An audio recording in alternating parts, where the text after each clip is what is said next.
Make sure that you subscribe to the GB News channel right here on YouTube. You can watch us live 24/7 across the whole world. You can also check out exclusive content and catch up on previous episodes of your favourite shows. Every day, we ask the questions that you'd ask, so why not add your voice to the conversation in the comments section? Don't forget to subscribe. We are GB News, Britain's news channel. Every night at 11 on GB News, we bring you the next day's stories the day before. Basically like time travel. If it's a big story, we'll cover it, guaranteed. But we'll also have some fun along the way. Big opinions, big laughs. Sometimes big hair. This is Headliners, the paper review show that won't send you to sleep like the others will. 11 p.m, 7 nights a week. Join us.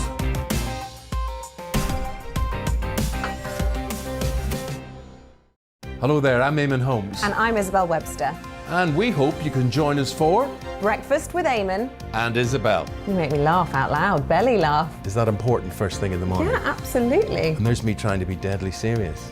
News is a serious business. Yeah, I have to rein you in sometimes. Well, it doesn't stop us laughing at it. It doesn't stop us having an opinion on what's going on. Yeah. And it certainly will not stop us reflecting what you think. Weekdays from 6 to 9:30 on GB News. I'm Dan Wootton. Join me Monday to Thursday from 9 to 11 for the feistiest and most fun news debate on TV, where free speech reigns. I'll bring you a sharp take on the day's biggest stories, bombshell newsmaker interviews, and A-list guests. And I guarantee you, no spin, no bias, no censorship, and no reason to go to bed. That's Dan Wootton tonight, Monday to Thursdays from 9 on GB News.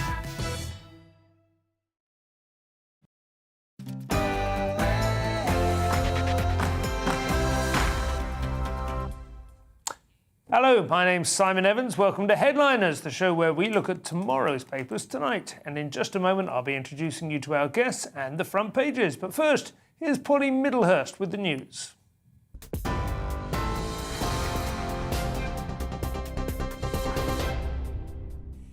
Good evening. The headlines. The Health Secretary is warning NHS waiting lists in England will not start to fall for at least 2 years and may double during that time. Figures show 6 million people need to start routine hospital treatment in England, up from 4.4 million before the pandemic. Sajid Javid unveiled the NHS Recovery Plans in the Commons today, and he pledged to cut waiting times to fewer than 12 months by 2025. This bold and radical vision has been developed with expert input from clinical leaders and patient groups. It won't just reset the NHS to where it was before COVID, but build on what we have learnt over the past 2 years to transform elective services and make sure that they are fit for the future. Sajid Javid. Well, the Commons Speaker, Sir Lindsay Hoyle, believes it was inappropriate for Boris Johnson to claim Sir Keir Starmer failed to prosecute Jimmy Savile. That comes after the Labour leader was targeted by a crowd who were protesting about COVID measures yesterday, but some of them started shouting traitor and Savile at him too. The Prime Minister did tweet the behaviour towards Sir Keir was disgraceful, but Downing Street insisted Boris Johnson will not be apologising. Sir Lindsay has reminded the House today words have consequences. But regardless of yesterday's incident, I made it clear last week that while the Prime Minister's words were not disorderly, they were inappropriate. As I said then, these sorts of comments only inflame opinions and generate disregard for the House, and it is not acceptable. Lindsay Hoyle. Well, the Prime Minister announced a small ministerial reshuffle in Downing Street today. Let's take a look at some of the changes. Jacob Rees-Mogg moved from Commons leader to Minister for Brexit Opportunities and Government Efficiency. That's part of the Cabinet Office. Mark Spencer is now leader of the House of Commons. Stuart Andrew is the new Housing Minister, and James Cleverly will become Minister for Europe. Documents show the Foreign Office has been the target of what they're calling a serious cyber-security incident. Recently released information shows experts from the security firm BAE Systems were called in to deal with it at a cost of just under £470,000. It's not clear who was responsible for the attack, and there's been no further comment from the Foreign Office. Entertainment, and Adele has made a triumphant return to the Brit Awards by picking up 3 prizes. Adele, easy on me!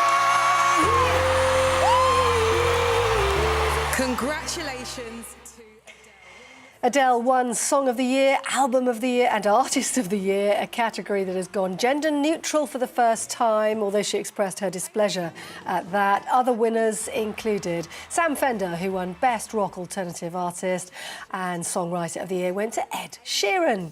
Liam Gallagher also took to the stage at London's O2 Arena for a star-studded party tonight. On TV, online and on your radio via DAB+, you with GB News. Now back to headliners.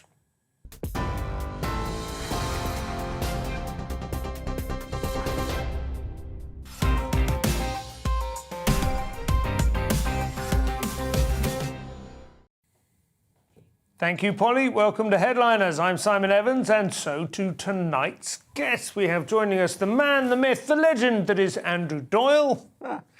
And the man, the myth, the leggy Josh Howie, it says here. Although, to be honest, Josh, I'm not convinced you're that leggy. I mean, it's hard to tell with this kind of setup. Yeah, and also, I'm quick enough. I was just at the Brits. I just made it here. Yeah. I just got on a bike straight here. Yep. So you're leggy in the sense of being speedy rather than, like, shapely. Yeah, OK, that's fair enough.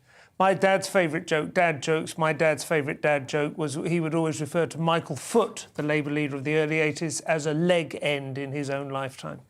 That's good. That's not bad, is it? Not bad at all. At the time, I didn't appreciate quite what I was getting, the quality of material that I was getting there at the You've inherited it. 15. That's what you... Yeah. So, how are you both? You OK? Good. Yeah, good, mate. Because I'm feeling rubbish, as you know, but I've been dosed up with quality pharmaceuticals that they have available here is fantastic. It is good. It's one of the perks. Central London offices. Here are tonight's headlines. Starting with the Telegraph, we have waiting lists will rise no matter what, says Javid.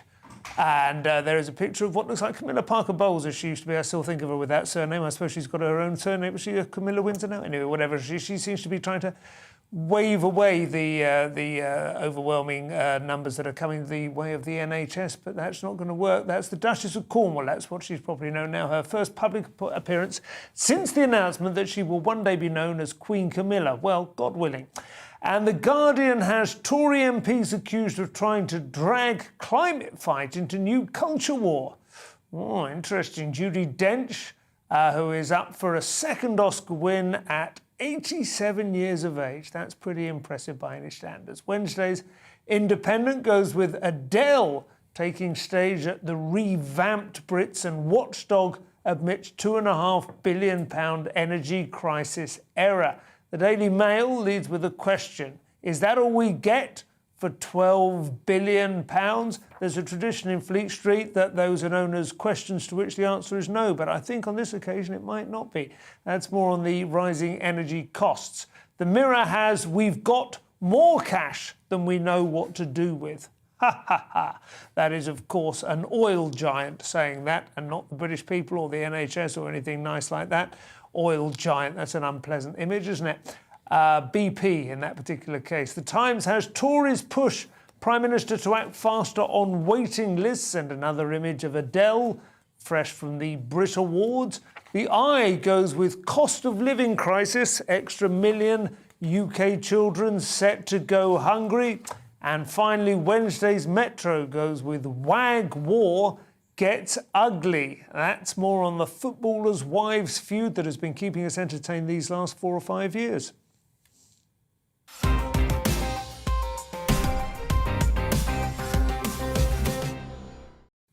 So, Wednesday's Times is going heavy on the cabinet reshuffle. Who would have guessed just a couple of weeks ago that Boris had another reshuffle in him? It looked like he was going to be shuffled out, but instead now he's shuffling the deck himself. Yeah, this is Boris just desperately clinging on. He's trying to get the right of the party on side. And is that your analysis, or has the Times said that? That's well, the Times said that, but I think it's pretty obvious that he's trying to just keep basically anybody who hasn't said anything nasty about him in the last few weeks has got a promotion. Yeah. Right. That seems to be what's happened. So, so Jacob Rees-Mogg is now the minister in charge of Brexit, opportunities. And Jacob Rees-Mogg, he was the one, I mean, apart from all the other things he's famous for, but most recently he said, he sort of warned that if they did kick Boris out, that would trigger not just a leadership, well, it would certainly have to trigger one of those, otherwise they're wandering around like a headless chicken, but a general election, as a sort of warning that there might be hurricanes and volcanoes. Anything desperate. But I mean, there is, appointing him as the Brexit opportunity, that's like someone sort of breaking a vase, and now he's been made the vase gluing opportunities minister. Yes, but no, I think it's good, isn't it, that they should be somebody who is pro-Brexit, who gets that job? I feel less comfortable about that. Well, I mean, absolutely. Johnson needs to keep the pro-Brexit element of the party on side at this stage. And, you know, with this, as with all reshuffles, the purpose of the reshuffle is for political manoeuvring and to curry political favour. It's interesting, though, why isn't it that reshuffles are never about just moving the best people to the best jobs? I mean, that really is what they should be about, isn't it? They should be, except for how many people are left in the Tories who are the best people. The best jobs. Well, I mean, I certainly wouldn't say. I mean, how desperate are you if you're getting Jacob Rees-Mogg?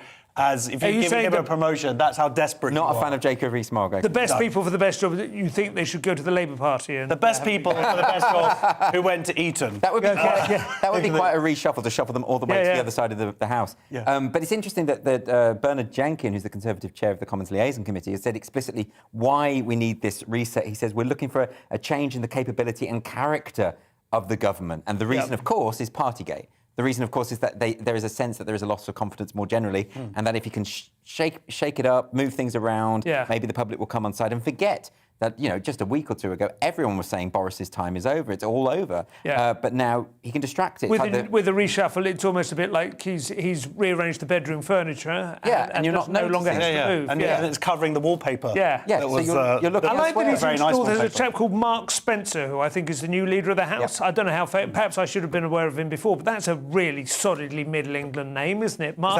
Is that how you give people both opportunity? Mark and Spencer. Anybody who's got that, if they sound, then that, I'm sure, is the reason for the move. That's absolutely, I'm sure, the reason. No, he looked like a very jolly sort of chap. He's quite stout in a good old-fashioned traditional sort of way, and he's a nice contrast to Jacob Rees-Mogg. So you know, he's proved that there's a diversity of physical form there at least. But there's Stuart Andrew who's been moved from the Deputy Chief Whip. He's now the 11th Minister for Housing in 12 years. Wow. Now housing is one of the biggest crises, certainly for young people. Yeah. I mean, 11 ministers in 12 years, and they cannot claim that anybody else is at fault here when it comes to that. And, a lot of people cancelling their Netflix subscriptions to be able to afford houses at the moment. They've got to get on top of it. The Telegraph on Wednesday is going hard with Health Secretary Sajid Javid saying waiting lists will rise no matter what. I can't say I'm terribly surprised, Andrew, but can you give us a little more on this? Yeah, I mean, he's effectively saying that by the time of the next election, in 2024,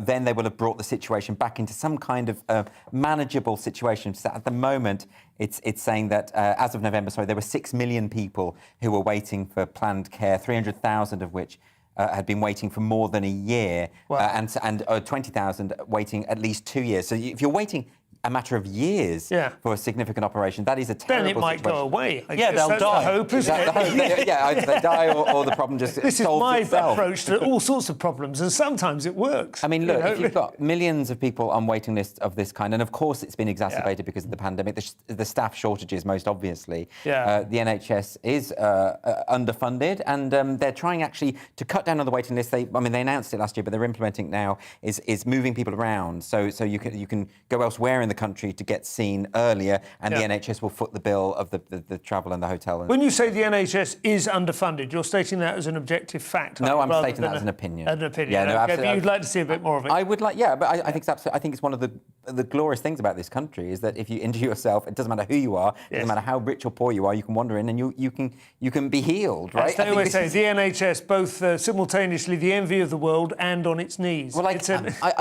don't buy into this idea that you shouldn't criticise the NHS or that we shouldn't do something about its terrible bureaucracy and things like this, waiting lists being at this level. Of course we should, but I do believe fundamentally, I'm with Tony Benn on this, I do believe fundamentally it's something that is really important to this country and something to be proud of, actually. And I'm not proud of much about it. That's into you have to reach that far back. For it.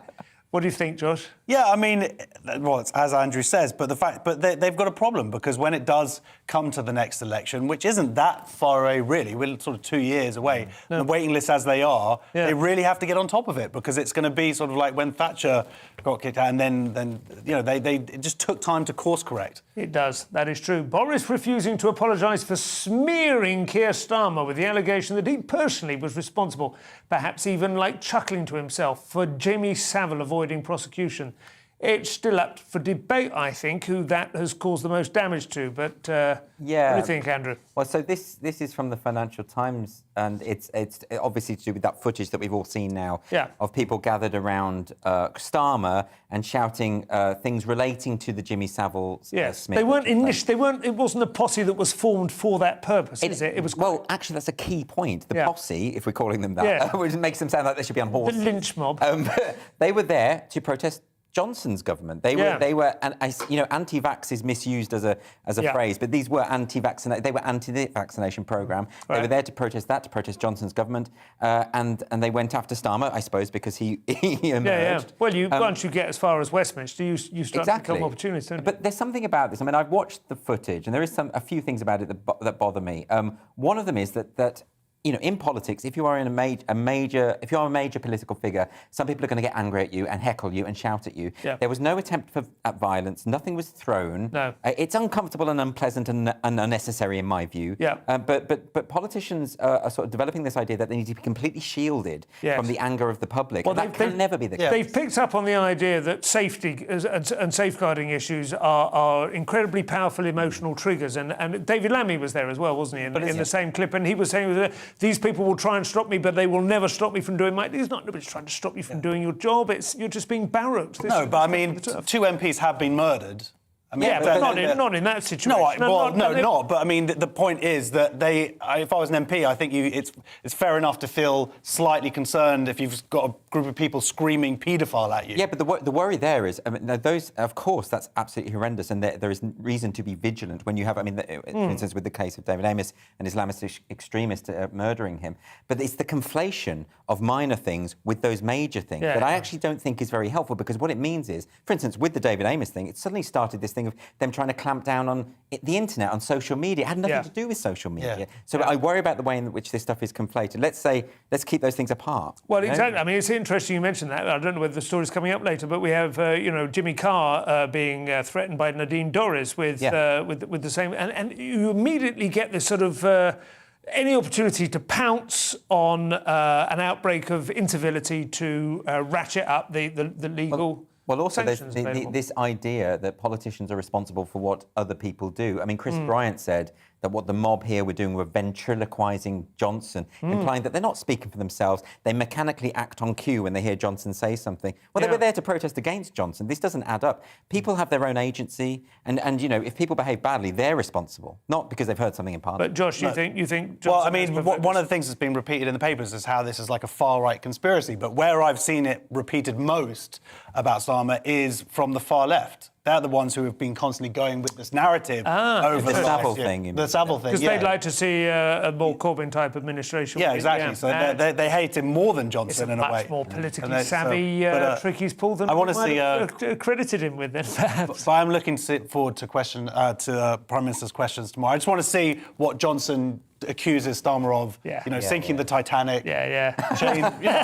Like changing marathon, kidnapping Lord Lucan. Yeah, marathon to Snickers. There's a lot going on. It's very exciting. Savile was an inside job. Josh, this is Boris again. He's out and about today. He's masked up and he's looking responsible in various NHS, in some random hospital. He's also he plans to alleviate backlogs, which makes them sound a little bit like a medical condition in themselves, and one that sounds all too familiar, to be honest. I suspect this is a sort of 2 birds of 1 stone thing, and keeping your friends, your enemies closer than your friends and all of that. Because it was, getting Rishi on side, 2 of them together, laughing with their masks on, really. So the Prime Minister said that nobody should have to wait more than 2 months for a leadership challenge. I mean, cancer diagnosis. And that's obviously really what's on his mind. But there is a genuine issue with cancer and what's happened over the last 2 years. And a report came out last week studying all the different countries in Europe. Spain, there were 40% less cancer diagnosis over in the last year. Yeah. So I mean, it's a ticking time bomb, and it's going to be the same in the UK, and it's terrible. It is going to be awful. Rishi Sunak is perceived to have been extraordinarily quiet during these. Well, yes, he's been very muted on Partygate. Yeah. He's been openly critical about the Starmer situation, and I love this photo op opportunity. This idea that everything's okay. It's like when Mummy and Daddy go out with you when they're clearly breaking up. This is what this is all about. And I think Boris and Sunak standing at some 5-bar gate at the foot of their agreeable stockbreaker boat home. And he's been quite silent as well about his leadership ambitions. I love this time of year where nobody says they want to be leader, but they all do. It's the transfer window. You're working it out. It's really fun. Now to the Brits, where, as expected, Adele has won Best Artist of the Year, even or perhaps especially since it's been degenderified.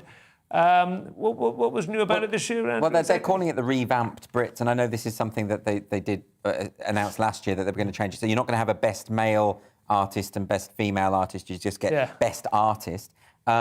And a lot of this came about because Sam Smith decided he was non-binary and therefore doesn't identify as male or female, and therefore he wouldn't fit into either category. Would have had his own category, Beth Smith. And then he would have definitely won it. Yeah. So there is that. Or not, which would have been a scandal, I suppose. Well, there we go. That would have been even better if they created a category for him and he didn't win. Yeah. But this is an interesting... Adele has won it, but she's caused a bit of a stir, or depending on who you ask. She stood up and said, yes, I understand the need.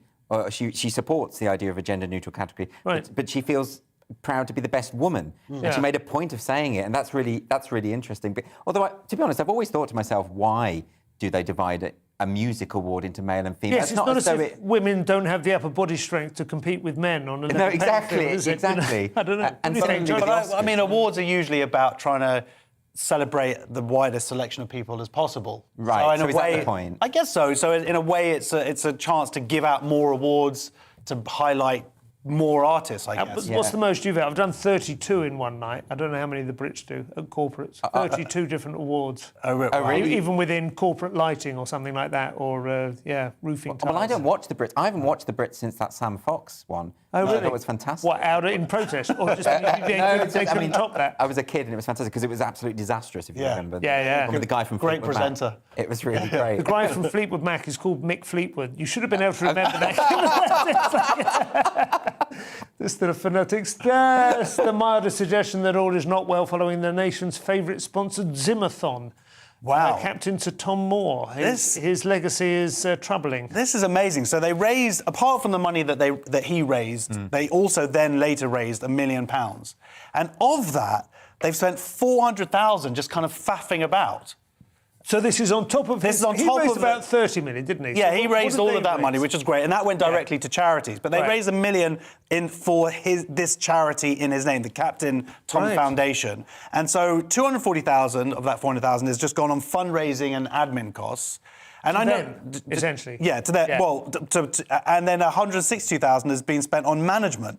So, and then on top of that, an extra 160,000 has actually just gone to charity. But it's amazing how expensive running a charity is. And this is what they said. They said the foundation, this is the statement they put out, the foundation was dedicated to combating loneliness, championing education and equality, and supporting those facing bereavement. Now, that statement alone probably costs about 300 grand.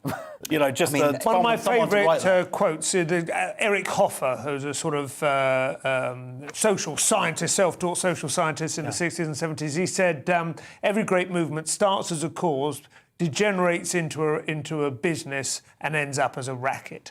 But it usually takes more than 12 months. I mean, I don't think they're making mad profits out of it. I think it's somebody's being paid, aren't paying they? their salary. To be fair, I don't know how much. I mean, I'm always wary of criticising people who work for charities because I think what they're doing is generally benevolent, right? But I just maybe it does cost this much to run a charity. I mean, there must be a way. There must be bureaucracy. There must be a way. There is bureaucracy, but interesting. I read a thing. I actually read something else outside outside of the show. Right. And it was about Jeff Bezos' ex-wife. So she obviously is insanely rich. Not a charity now. No, she's given away. She's given away $8.5 billion over the last year. But what she does is she doesn't do it by having this big company and all.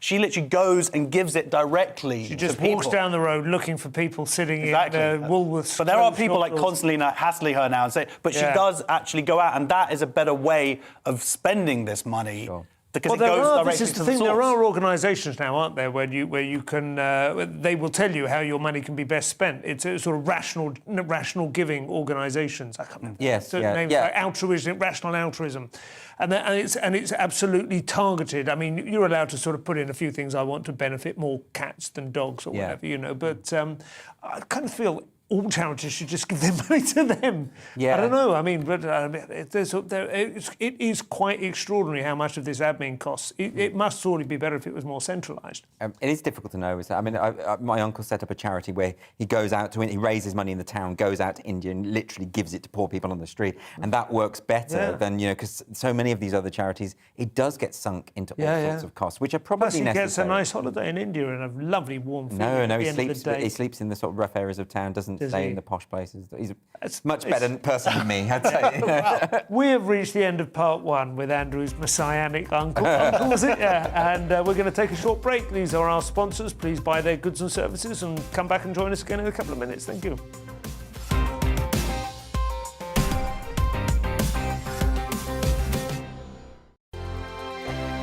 GB News is the UK's home of discussion and debate from all perspectives. To stay up to date on the latest stories, make sure that you subscribe to the GB News channel right here on YouTube. You can watch us live 24/7 across the whole world. You can also check out exclusive content and catch up on previous episodes of your favourite shows. Every day, we ask the questions that you'd ask, so why not add your voice to the conversation in the comments section? Don't forget to subscribe. We are GB News, Britain's news channel. Every night at 11 on GB News, we bring you the next day's stories the day before. It's basically like time travel. If it's a big story, we'll cover it, guaranteed. But we'll also have some fun along the way. Big opinions, big laughs. Sometimes big hair. This is Headliners, the paper review show that won't send you to sleep like the others will. 11 p.m, 7 nights a week. Join us.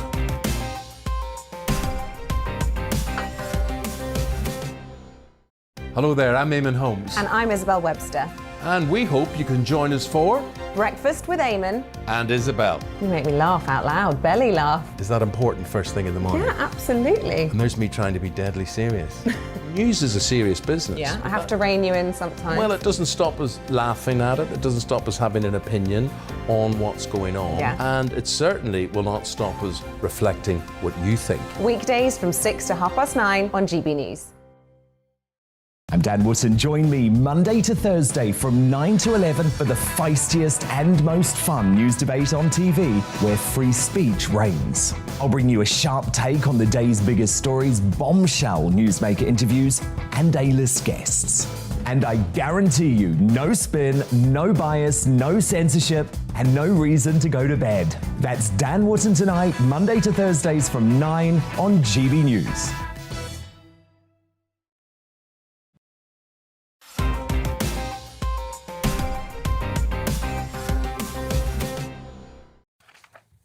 Welcome back to Headliners. I'm Simon Evans. I'm joined with by Josh and Andy here, and we're having a look through Wednesday's newspapers. This is a very sad story. Bamber Gascoigne is dead at 87, but as he would have said, that is a very respectable score. Well, that's exactly, and that's the point. Is when we say, it's a good innings, isn't it? 87, and he had a very full and especially life, given that there was a sense that he had a long retirement, although I don't know how inactive he was since he left our screens. Well, he hosted University Challenge for 25 years, and he hasn't hosted it for a long time. So I think he did have and also he came from privilege. He was an aristocrat from an aristocratic family. He went to Eton. So he's had a pretty decent life, all in all. But he inherited, this is the story I didn't know about this, he inherited that huge house that is the setting for Ghosts, the BBC sitcom. Yes, which I hope this was in 2014. Won't mind my saying is rather good. It's West Horsley Place, 15th century stately home in Surrey,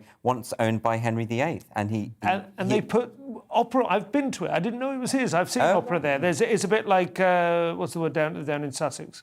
God, middle-aged memory's gone. Glyndebourne, where you have a nice big stately home and then they put opera on it. Yeah, like Nebworth. Although they don't do opera, then they do Oasis. And so it's beautiful, and the grounds and everything are marvellous, and tops have picnics. But I didn't realise it was Bamba's place. I would have popped round to say. Yeah, I mean, he's well loved, and he's for a start, he hosted this show, University Challenge, and no one can ever answer those questions. I mean, I'm sure you can. Well, but most of us can't. I find that the Christmas, the celebrity edition, is very much my sweet spot. I do find that kind of. I have some traction with that, whereas essentially the regular ones is just a parade of genius, isn't it? But the great thing with Bamba, watching Bamba host, was. Somebody was up, Aristotle goes, no, not Aristotle. I know what you're thinking of, but it was this kind of. He would see where they'd gone wrong. He made it likeable. Normally, if the questions are too hard, anyone will tell you if they're setting a quiz. If the question's too hard, people turn off. Yeah. But he made it, even though no one ever got any of the questions right at home, it's still enjoyable. I'm doing the maths here. Now, he stopped presenting it in 1987. And I know you've got to be like 38 or something. 42, 43. Okay, 40. So you were watching this when you were like 8 years old? Yeah. 9 years old? And I didn't understand the questions. Okay, fair enough. It all makes sense now. Your childhood is all I'm coming 56, together. I watched it all the way. Well, but this is amazing. He was married for 62 years, and his wife, Christina, said, we never had a quarrel. Now, I know we're celebrating as that is unbelievable. Because she knew he was too bright to quarrel with. It's like mutually assured distraction. You win this. If you live in a big house like that, you don't have to quarrel. You just go to the other side. Yeah. He only inherited that quite recently, though. But he was an aristocrat, so he would have had a few properties like that, I think. So, as the nation heads towards a cost of living crisis, we find that certain companies seem to be doing rather well. This is from the Times. Yes. Josh? So, Times reported that BP has, for their fourth quarter profits here, they've gone up 35 times, a 35-fold increase. 35-fold? 35-fold increase for their fourth quarter profits. So basically, this year they're going to make £9.5 billion. Is that because nobody was travelling in the previous? Well, they did lose some money in 2020 or whatever, but also with prices going up as they have. Yeah. So, I mean, when you hear about what's happening with families and choosing between, heating and food, and then you see a company like BP making that much profit. Are they making that off gas or off oil? Or I think it's off both. It's not just BP. I mean, it's Shell. Shell as well. They made even more. You're right. That is the main issue with this, isn't it? Is that because the price hikes in April are going to be 600 odd quid for a lot of families. It's going to be the difference between able to feed your kids or not. Basically. Can I say something? I'm only saying this because someone might not have heard this, but I heard this thing. If you have like a meter at home, and you haven't sent it, it's not an automatic thing. Yeah. Send in the meter reading now before they do the price hike. Really? If that makes sense. Because if you send in the meter reading after the price hike, you'll be charged at the new rate if there's a discrepancy. I heard that. I just want to say that. No, I mean the metering thing is obviously crucial. I mean, following this revelation today, there's more pressure from Labour inevitably for this windfall tax idea, which would be very popular, but it just strikes me the whole thing as a disaster. The price cap, which was introduced by Theresa May's government, which was to stop companies ripping off loyal customers and sort of giving massive discounts to the new ones when people were shifting. But you remember everyone used to shift between energy companies. So that price cap could rise as much as 50% in April. It is 54%. Is that what they're saying? 54% is happening. People can't get their heads around the extent of the hike. What this is going to do to families, how much money we're dealing with here. So when they see BP and Shell basically rolling around in money like Scrooge McDuck, it doesn't look good. And they also see France, where it's actually only going up 4%. Right. So, I mean, this is a much larger issue, and this has been ongoing for a long time with the system our in energy France market. that protects them then? Is that semi-nationalised? Exactly.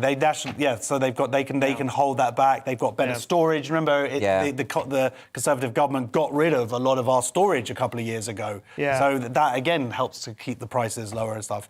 But when they're talking about, this is what BP said. They said, "Oh no, don't do a windfall tax because it's going to be damaging for consumers because it would undermine our competitive." You're going to make 8 billion instead of 9 billion. That's going to stop you investing. Come on. I have to admit, I have some sympathy with your view there, Josh. Wow, coming from you, that's a big deal. My grain. This next story from the Star is nuts, Andrew, isn't it? Oh, so this is a woman called Sophie Draper who was supposed to fly to JFK Airport at the beginning of December, and she got there and she explained that she had a nut allergy, and they said, because normally when someone announces they've got a nut allergy, they say, well, we won't sell any nut products on the flight because apparently you can get airborne and all sorts of things. And they wouldn't do that. And they said, no, you'll have to not go on the flight then. This is a nut-based flight. It's exactly. The nuts are integral to the flight. I must admit, I was on the last flight I was on. I haven't flown much in the last couple of years, but it was the first time I had that announcement, total blanket. Total blanket, nuts. exactly. There's somebody who has anaphylactic shock if there's airborne nut allergy. Well, look, I don't mind not eating nuts. No, if it's going to kill someone, I suppose. The funny thing is, if they hadn't said anything, it never would have occurred to me to demand nuts. If they just handed out pretzels and crisps or whatever it was. Yeah, but then when I'm sitting there starting to sort of resent this, Well, your rights as a being nut conflicted. eater. Yeah, not being given the chance to. But is there something we're not being told here? Because it looks like it became a big row. Yeah. One of the crew apparently said, but your husband knows how to use your EpiPen, right? Yeah, that's good. So if everything does go weird. They then said that they were starting to feel uncomfortable by her reaction, and it became a kind of who could be the biggest victim, because she eventually said this was an act of discrimination, and she went down that road. So I think there's more to this. Well, she might well have kicked off. I think that nut allergy has been included now in the queue of the LGBTQ. It has, yeah. It's a Q plus thing. NA. Yeah, nut allergy. It's definitely not part of. It's also part of the as L. long as it isn't under P for peanut, Yeah. because that will get confusing. Well, very controversial. An 80-year-old nun and a sack full of cash. That sounds like a good film pitch. It's from the Star. Sounds like yes, from Daily Star. God, you know what? Daily Star sometimes just kicks off. It's the best. They are. They cover the stories that other newspapers are afraid to cover. Guardian's not covering this one. It's an amazing story. So she's 80 years old. She stole hundreds of thousands, $800,000 from the school that she was the headmistress of, or headmaster, and in California. And she just used that money to go off gambling in Vegas and whatever. And has she slipped through a loophole there? No, there's no. I love that. She hasn't just gone down to Ladbrokes or something. She's gone to LA. She went to Vegas. Las Vegas. And so she's on strippers and whatnot. No. But she said, she told the US District Court, I have sinned, I have broken the law, and I have no excuses. Amen. Yeah. That's what she did. So she's actually been held for the last 3 years in a convent. So one of the reasons the judge, who is Catholic himself, he felt a bit guilty about this. He's like, I don't know what to do. And he was sort of justifying it like, well, actually, I think going to Club Fed is going to be better than being in a convent. Well, what I would say is, of course, I disapprove of theft, particularly at this scale. But, I went to a convent school. I know that these nuns have very sort of enclosed lives, very boring lives. It's very. I feel sorry for all those nuns, except for the ones that hit me. I don't feel sorry for them. But most of the nuns I felt sorry for. And I kind of think, they all need to let their hair down a bit. They need to go and splash out in Vegas. These are the ones that made you watch University Challenge. That was the punishment for blasphemy. What is the? What are we thinking? She's just snapped, or do you think it's all been building up to this like a reverse? Well, she tried to. I think she saw Sister Act. You know the last scene of Sister Act where they go off to Vegas. Yeah, I think she saw that. She was like, "Well, fair enough. Never show a nun Sister Act." That's the advice. But she's actually what she's trying to say is she's saying part of her excuse is that she thinks it's because priests get paid better than nuns. That's one of hers. There might be a gender pay gap in the Vatican. Okay, yeah. I'm sure that. So she's like, "Oh, I'm going to steal 800,000." The clue to how much you get paid is in the title, isn't it? But surely she should have also won that money back. Like if there was God, pray to God. But he doesn't approve of gambling. Oh, I didn't know that. He only intervenes in morally just causes. The next story is about a government scheme which seems to go hand in hand with the energy crisis and does seem rather too conveniently timed for my liking. Andrew. Oh, this is the National Grid scheme. They're going to try and ration households' power use at peak times, and the reason being they're worried about blackouts. This is part of what they're calling the Green Revolution. And this is a trial period, so apparently from Friday it's going to be 1.4 million households are going to be paid if they successfully cut their energy use. And I believe even they're suggesting that they might give them free electricity during certain periods of the day if they successfully meet these targets. But it is just a trial, and this is, of course, part of they call it the Green Revolution in this article in The Telegraph, but it's the way in which we are moving as a country away from fossil fuels and I'm sure I remember something of this sort in the 1970s, though, when we had fuel crises. There were attempts to change people's habits and behaviours and to to stagger you. I mean, the most famous one used to be the commercial break would come on in the middle of the FA Cup final or something, right? And the nation would put its kettles on, and there was a huge surge that the National Grid couldn't cope with, and so they did try. They experimented with staggering the broadcast, and that's why we've never got into the FA any international finals since, just in case. But something really interesting about this. It sounds a bit sort of futuristic, but because they don't have the infrastructure, basically batteries, because it's going to be a lot of electric cars and stuff, they're talking about using the electric cars themselves as storage batteries. So in the off times, the electricity will come, or when it's needed, the electricity is going to come back from the cars into the whole circuit, which I don't know, it sounds. Well, they'd be parked outside your house, and that's where you'll get your extra electric, like a storage heater sort of thing. Yeah. Anyway, well, sounds bizarre. Cool. Well, anyway, listen, folks, part 2 is coming to an end. Don't go out and put your kettle on. Stay and watch these advertisements. But the weather is next, and then join us for part 3. Hi there, I'm Aidan McGivern, and here's your latest forecast. It's going to stay cloudy across England and Wales during the next 24 hours with some rain, but mild in the south. Colder, showery weather continues for much of Scotland and Northern Ireland. The UK divided in two at the moment, with the milder air sitting to the south, colder air to the north, and in between an area of cloud and outbreaks of rain, which actually through the evening does pep up a little across North Wales into northwest England before eventually starting to spill a little further south into the North Midlands, parts of West Wales. To the south of that, staying dry with some clear spells overnight, but 8-9 Celsius on the thermometer first thing for Cardiff, London, Plymouth. For Scotland and Northern Ireland, a colder start to the day here with blustery showers and some slippery surfaces because of the overnight frost and ice first thing. And those showers continue for much of Scotland and Northern Ireland, falling as snow over hills, and perhaps for central and northern Scotland, even at lower levels, we'll see some sleet and snow at times. Sunshine away from the showers and brightening up for North Wales, North Midlands, whilst it stays generally cloudy to the south of that, with some spots of rain for southern parts of England through the afternoon. And more especially into the evening, actually, there'll be some more persistent rain turning up for southwest and south England. That's associated with that weather front, which is slowly sinking south. Clearer spells to the north, but further blustery showers. And for Scotland, increasingly windy, particularly for the north of Scotland. First thing Thursday, the risk of gales or even severe gales for the Northern Isles. Risk of 60 or 70 mile per hour wind gusts. That's early on. The winds do get out of the way by the afternoon. I think they're going to ease. The cloud and rain in the south clear away, and then many places brighten up by the afternoon on Thursday, but it will be feeling colder in the south compared to recent days. Friday, fewer showers and a bit more sunshine for all of us.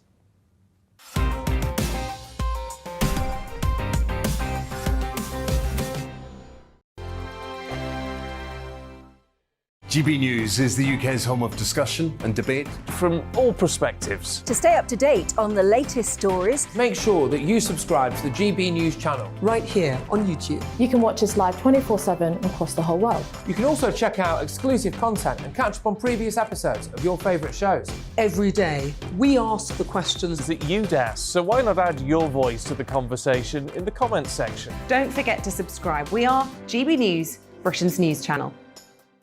Every night at 11 on GB News, we bring you the next day's stories the day before. It's basically like time travel. If it's a big story, we'll cover it, guaranteed. But we'll also have some fun along the way. Big opinions, big laughs. Sometimes big hair. This is Headliners, the paper review show that won't send you to sleep like the others will. 11 p.m, 7 nights a week. Join us.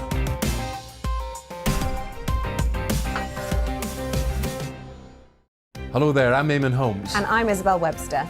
And we hope you can join us for Breakfast with Eamon and Isabel. You make me laugh out loud, belly laugh. Is that important first thing in the morning? Yeah, absolutely. And there's me trying to be deadly serious. News is a serious business. Yeah, I have to rein you in sometimes. Well, it doesn't stop us laughing at it. It doesn't stop us having an opinion on what's going on. Yeah. And it certainly will not stop us reflecting what you think. Weekdays from 6 to 9:30 on GB News.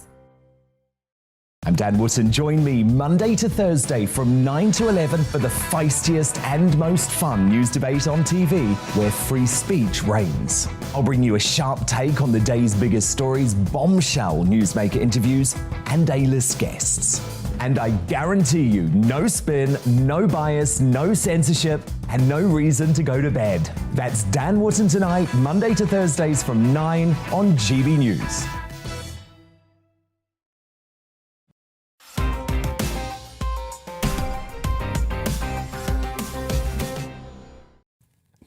Welcome back to Headliners. My name is Simon Evans, and joining me tonight we have Andrew Doyle and Josh Howie. Josh, The Mirror have useful guidelines for how to prove you are old enough to watch online pornography. Every time it's something to do with porn. I get the porn story. This is what... I can't do it. I'm a Catholic. Oh, fair enough. I think it's glasses. Making sure there's not other I think it's reasons. those kind of little Cosmo small piece glasses like Les Dawson used to wear. This is what The Mirror is saying. That's that headline. Look at this. Here's how it will work. So let me just wait a second whilst our viewers get their notepads out. Right. And get ready. OK, guys, let me explain what's going to happen now. So then you have to do a sort of like capture, but you have to tick every box that contains... I think you have to enter your credit card. Right. My wife told me that this news this morning, that it's going through, and she's very happy about it because we've got a 12-year-old boy as our eldest. So we've got a porn addiction. But so she's very excited because there is an issue of younger people having access to this stuff. So it is something that is good. I argued with her that I said the thing is, yes, it's maybe going to stop people accidentally finding pornography, but there are always going to be ways around the system, like the cat's out of the bag or whatever. Not only that, younger people know those workarounds, right? Yeah. So you're not going to... Yeah, we don't know how to... No, we cat's out of the bag is borderline sort of innuendo. Whatever, there's something... But I had an idea that I just would like to say it again because no one's picked up on it. And I had this idea a few months ago when we were talking about this, is bring back pornography magazines. Under bushes. That's the way, because they were controllable. They were. You would also have to delete the internet for that system to work. Okay, but I just think give them the magazine, because then you can control what they're seeing. It allows imagination stuff. Well, I mean, my slight worry about this is, I think we can all agree that children should not be looking at pornography. That's absolutely clear. And there is a problem with this, and I don't know how we solve it. I don't know. On the other hand, this is being pushed through with the online safety bill. So this is something that a lot of people will think is very positive, therefore, and it might get people on board with the online safety bill. But the online safety bill is an incredibly dangerous and draconian measure which attacks people's free speech more generally. So, so it's another example, I think, of them wrapping in or conflating a couple of really popular good things with some actually really damaging and authoritarian ones. Do not kill, saith the priest, and also pay tithes to the church. Quite. Kropotkin from the 1880s. I was about to say. Andrew, sex work is valid work. That's the most highbrow porn reference. Not my words.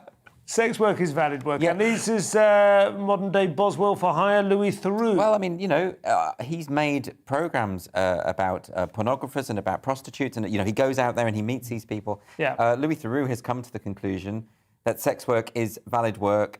He's described the use of pornography as a bit like junk food, and he's related to his own consumption of pornography. So he's made it very much about himself. It will be interesting to see whether this, because it is a controversial view, and there is a massive debate among feminists about sex work and valid work. And I had a conversation with Judy Bindel on my humble brag. On my podcast. We're on GB News. I should plug a GB News podcast. It was a fascinating conversation. She's very much against sex work and says that prostitution, for instance, can never be consensual truly. And we had an interesting discussion about that. Because, of course, a lot of feminists are of the view as well that women should have their autonomy and their choices, and that if women choose to... So there's a very interesting debate that is going on there, and I don't know quite 100% where I stand on it, but Louis Theroux is wading into it. But at least what I will say about Louis Theroux is he does go out and meet people involved and talk to them about it. Use these services.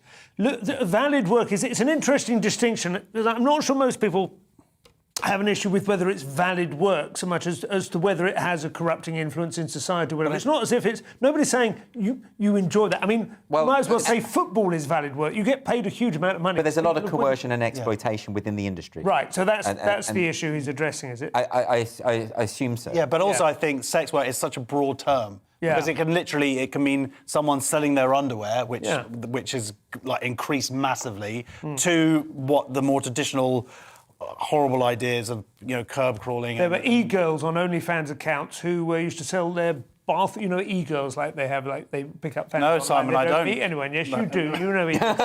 And they sell little phials of bath water, and she was doing good business. I can't Really? remember. This was 4 or 5 years ago. Wouldn't it be quicker just to fill the bath with a tap? No, you take it at home.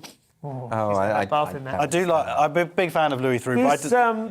Sorry. I was just going to say he described watching pornography. He says that he does it for the sake of expediency, and that's what I'm going to use. Like next time, like, what are you doing in the bathroom? Oh, I'm just doing a bit of expediency. Quick expediency. Quick expediency. What about these? This is an extraordinary daring escape plan from jail.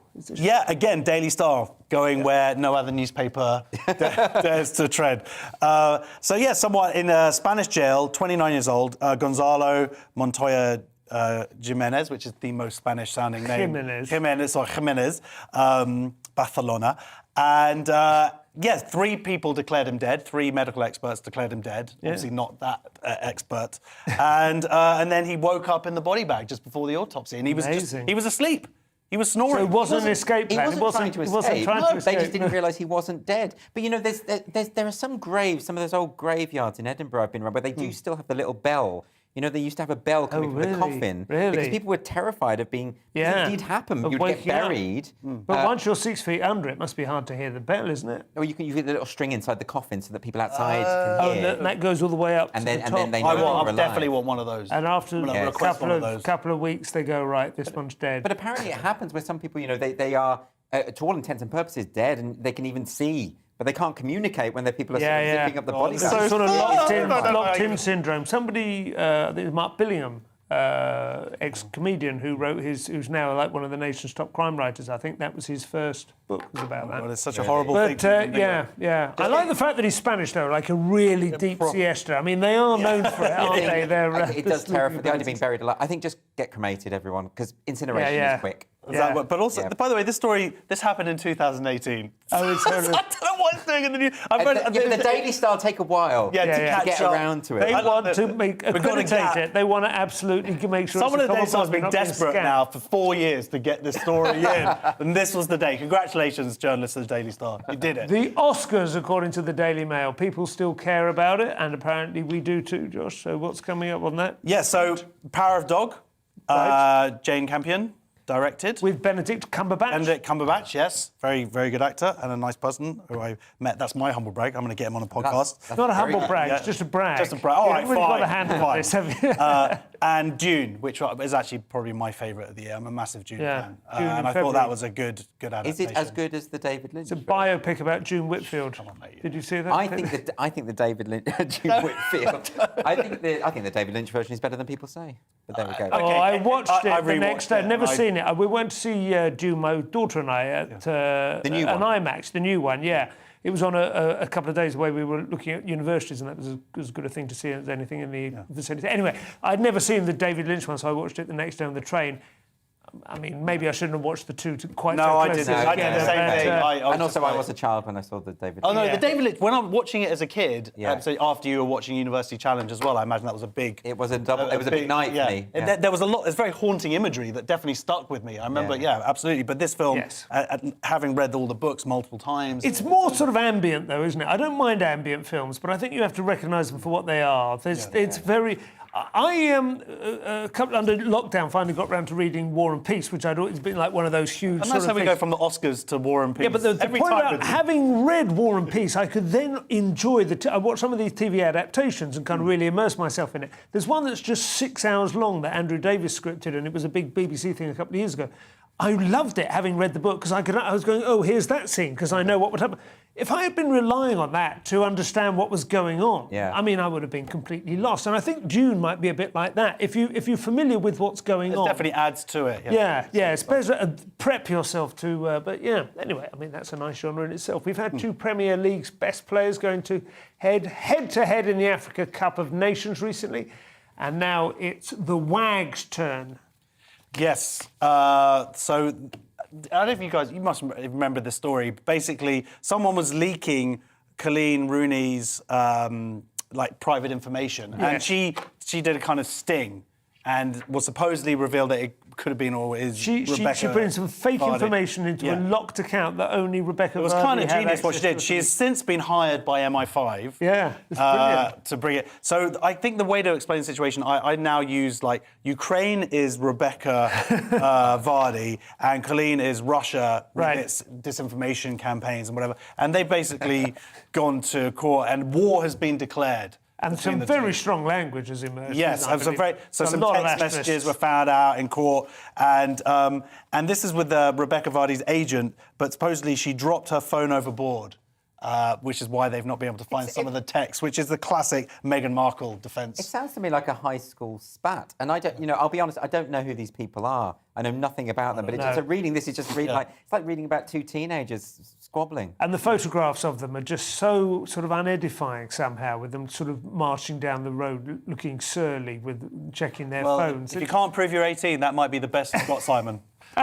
Now we have, I don't know how much time we've got left, but we're obviously there's a story very much concerning stand-up comedy as a profession, an art form, and a platform for free speech. Andrew, Jimmy Carr's joke. This is ongoing. So every day there's another article about the Jimmy Carr saga. This one is from Suzanne Moore, who's written a piece for The Telegraph, and she's taken the tack, and a lot of people have said this, is that she finds the joke, and as we know, he told this joke on his Netflix special, a special called His Dark Material, which tells you exactly what he's wearing, what he's going to be, what he's going to be talking. Yeah, exactly.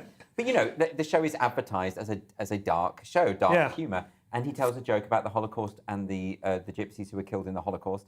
And which is what Jimmy Carr does. He tells. I was going to say, it's not like this is a change of tack for him either. Every previous show has been dark material. And, this does remind me of when Joe Brand was investigated by police for making the joke about battery acid, but that was on a show called Heresy. Yeah. Again, it was advertised as being, it's going to be edgy humour. So anyway, the point is that Suzanne Moore is saying she doesn't like the joke. She does find the joke offensive, but she's more nervous about this growing cancel culture.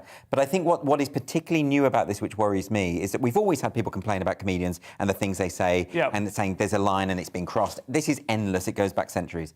What's happening now over the past couple of years is that we have people in figures of authority, in political authority, saying they want to criminalise jokes now. This is what Nadine Dorries has said, that she wants to introduce a law through the media bill that would actually hold streaming services to account if there were jokes like this that were included. You've got, they asked Boris Johnson about it. His spokesperson said that this was totally unacceptable and intimated that he too would support that kind of But thing. isn't the issue, as they see it, that Netflix currently gets away with this because it's in a sort of grey area between... I mean, the BBC would, for instance, would definitely have been prosecuted in this example. But no, they would. But they wouldn't be. I mean, why? Well, they would be. It's plausible. They could have been. Only if you can divorce the comment from the context. The context is a joke told in a stand-up comedy show with people laughing. What do you think, Josh? Yeah, absolutely. I think it's not the way that we want to be progressing as a society. Yes, there's arguments for punching up and all that kind of stuff, but at the end of the day, comedy needs freedom, and it's at the edge of our society where these rules get set that define the society as a whole. Yeah. I mean, that's the worry, isn't it? If it was a single one, if it was a single joke you could take out with the equivalent of a sniper, then I would say, take that joke out. If you can do it, if you can hit it and guarantee there'll be no collateral, I wouldn't miss that joke. But it won't be like that, will it? It will be a chilling effect on the ability to crack jokes about anything which is likely to cause distress. Because it's based on such a nebulous and subjective idea of offence. And we have a problem in this country that the idea of being grossly offensive is encoded into the Communications Act, and people have been prosecuted for saying things that are grossly offensive. Who decides? Well, a judge decides. But each judge will have a different idea about what that means. Now, this is offensive to a lot of people, I understand that, but it's also clearly a joke, without a doubt, and a lot of people found it funny. So the debate about whether it's funny or not, whether it punches up, whether it punches down, whether his intentions are good or bad, I find all of this irrelevant. I think the question is, why should we don't want the state criminalising jokes or any form of speech as happens. You are, I mean, not to characterise it weirdly, but you're an absolute... You cannot imagine a joke which you would see as criminal. criminal. And you would say with that? Yeah, I certainly can't imagine a subject matter that I would ever see as criminal. Fair enough. I mean, and that's from... I would just like to see Jimmy Carr taken out. I mean, it just confused me. I'm sorry, but I would just like to see him removed. I think he's a nice guy. Thank you to my panel, Josh Howie and Andrew Doyle. I've been Simon Evans. Headliners will be back at the same time tomorrow night with me again. See you then. Bye-bye.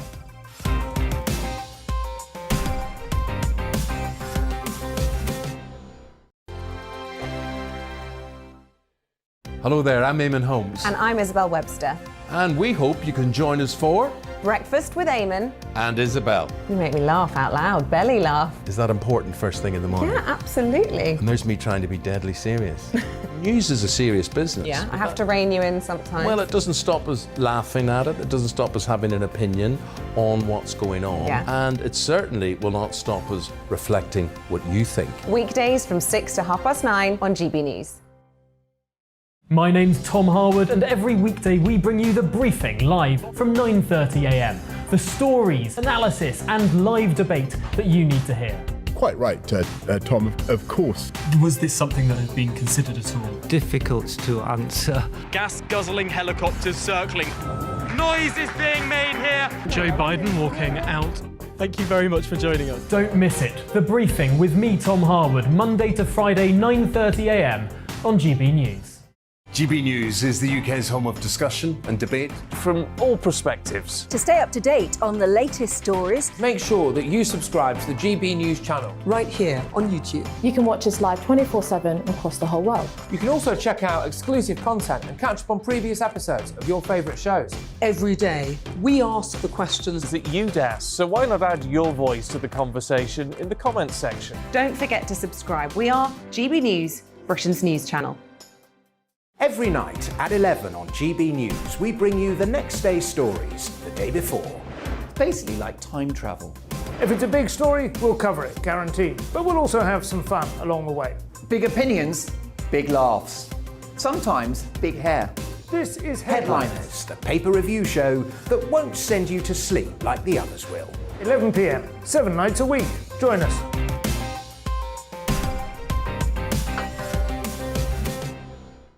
Hello there, I'm Eamon Holmes. And I'm Isabel Webster. And we hope you can join us for Breakfast with Eamon. And Isabel. You make me laugh out loud, belly laugh. Is that important first thing in the morning? Yeah, absolutely. And there's me trying to be deadly serious. News is a serious business. Yeah, I have to rein you in sometimes. Well, it doesn't stop us laughing at it. It doesn't stop us having an opinion on what's going on. Yeah. And it certainly will not stop us reflecting what you think. Weekdays from 6 to 9:30 on GB News. I'm Dan Wootton. Join me Monday to Thursday from 9 to 11 for the feistiest and